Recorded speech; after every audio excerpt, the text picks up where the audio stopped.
లడఖ్లో రాజ్నాథ్ సింగ్ మాట్లాడుతున్నారు. లైవ్ ద్వారా చూద్దాం. रात को -40 डिग्री सेल्सियस तक गिर जाता है।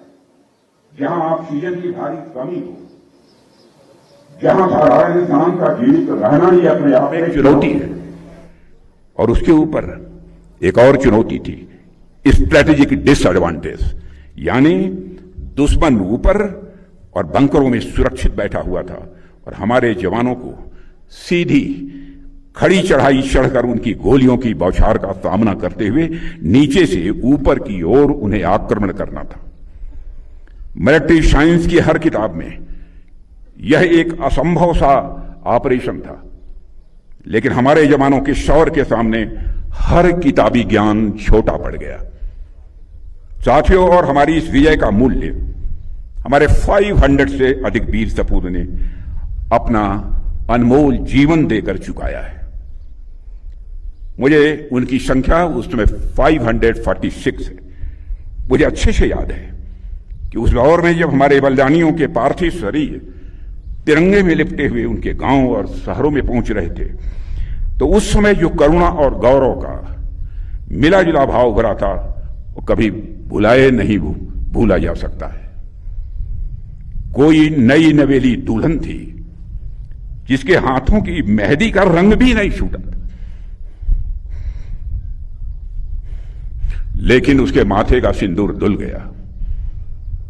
कोई मां थी जो अपने लाल के लौटने की राह देखते देखते अपनी आंखों की ज्योति खो बैठी। किसी के बच्चे ने तो अपने पिता का चेहरा सिर्फ तस्वीरों में ही देखा था। उन बलिदानियों की उम्र 22 साल, 24 साल, 26 साल थी। उनकी पूरी जिंदगी उनके सामने पड़ी हुई थी। हजारों सपने आंखों में थे, लेकिन जब राष्ट्र ने पुकारा, उन्होंने बिना किसी हिचक के अपने सारे सपने, अपना पूरा भविष्य इस देश के हवाले कर दिया। उन्होंने व्यक्तिगत जीवन की उन सारी परेशानियों को दरकिनार करते हुए राष्ट्र के अस्तित्व को बचाने का पुरजोर प्रयास किया, क्योंकि उनके मन में यह भावना थी, तेरा वैभव अमर रहे मां, हम दिन चार रहे न रहे। साथियों, आज भी हमारी माताएं अपने बच्चों को जब वीरता की कहानियां सुनाती हैं, तो उनकी कहानियों में कैप्टन मनोज पांडे, कैप्टन विक्रम बत्रा और इन जैसे न जाने कितने वीरों का जिक्र होता है। हमने इन वीरों को अपनी धरोहर बनाकर रखा है और आने वाली न जाने कितनी पीढ़ियां इनके शौर्य से प्रेरणा सदैव लेती रहेंगे। और साथियों, यही कारण है कि कारगिल विजय दिवस हमारे लिए एक सामान्य दिवस भर नहीं है। यह हर उस नौजवान के लिए प्रेरणा का दिन है जो व्यक्तिगत सफलता और राष्ट्रीय कर्तव्य के बीच का अंतर समझना चाहता है। यह दिन हमें सिखाता है कि सैक्रिफाइस और सर्विस का भाव ही किसी भी राष्ट्र की रीढ़ हुआ करता है। साथियों, कारगिल के इस वार मेमोरियल में आपको पूरा भारत देखने को मिलेगा। इन बलिदानियों में आपको हिमाचल, नागालैंड, मेघालय, तमिलनाडु और भारत के हर क्षेत्र का नाम देखने को मिलेगा। इनमें आपको मंदिर जाने वालों का नाम देखने को मिलेगा, यहां मस्जिद जाने वालों का नाम आपको देखने को मिलेगा, तो वहीं गुरुद्वारे और गिरजाघरों में जाने वालों का नाम भी यहां आपको देखने को मिलेगा। साथियों, इन तमाम विविधताओं के बावजूद इन बलिदानियों का खून एक ही रंग का है और यह खून इसी एक मिट्टी में गिरा है। जो लोग इस देश को तोड़ने के सपने देखते हैं, उन्हें एक बार इस दीवार को देखना चाहिए। यह दीवार अपने आप में उनके दुस्वप्नों का एक जवाब है। साथियों, हमारे बहादुर सैनिकों ने हमेशा अपने शौर्य का परिचय दिया है, पराक्रम का परिचय दिया है। अभी हाल ही में हमने ऑपरेशन सिंदूर की सफलता का 1 वर्ष पूरा किया है। उस ऑपरेशन के दौरान हमारी जाबाज सेना के जवानों ने, अधिकारियों ने आतंकवादियों और उनके सरपरस्तों को ऐसा जवाब दिया है जिसे वे आजीवन कभी भूल नहीं पाएंगे।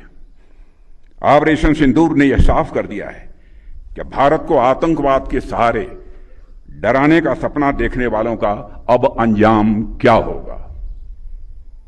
भारत पाकिस्तान के हर मिस एडवेंचर का जवाब उसकी कल्पना से कहीं अधिक कठोर तरीके से देने की क्षमता रखता है।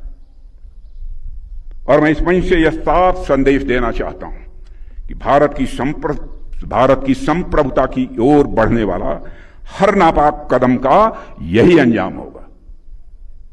साथियों, हमारा इंटेंशन साफ है कि अब पाकिस्तान से कोई बात नहीं होगी, और अगर बात होगी तो सिर्फ पीओके पर ही बात होगी, जो कि भारत का हिस्सा है, जिस पर पाकिस्तान ने अवैध तरीके से कब्जा किया था।